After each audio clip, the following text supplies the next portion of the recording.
जय श्री राधे। आज का सत्संग, आज का ज्ञान परम पूज्य श्री राधा बाबा जी की पुस्तक से। परम पूज्य बताते हैं दुमार्ग से बचने का मार्ग।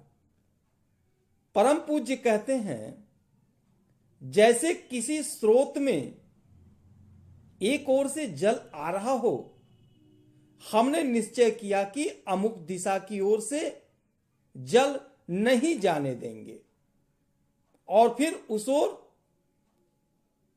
सुदृढ़ बांध दिया। अर्थात जैसे किसी स्रोत में एक ओर से जल आ रहा हो, हमने निश्चय किया कि अमुक दिशा की ओर जल नहीं जाने देंगे और फिर उस ओर सुदृढ़ बांध दिया। अब जल रुक तो जाएगा, किंतु उसके निकलने का मार्ग भी हमें बनाना चाहिए। अन्यथा जल एकत्र होते होते जहां बांध की सीमा को छूने लगा कि बांध टूटेगा या बांध को लांघ कर जल बह चलेगा। ऐसे ही जब तक हमारी इंद्रियां काम कर रही हैं, उनमें प्रवाह है ही।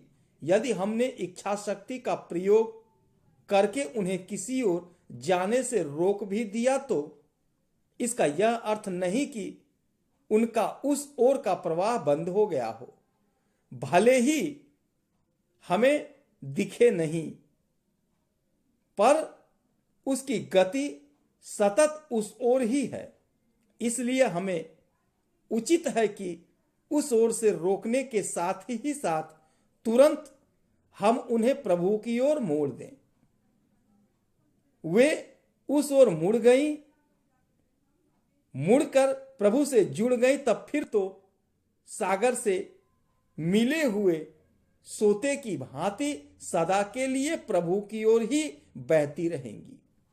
फिर उनकी दिशा बदल जाए, फिर कुमार्ग की ओर दौड़े चले, इसका संभावना सर्वथा समाप्त हो जाता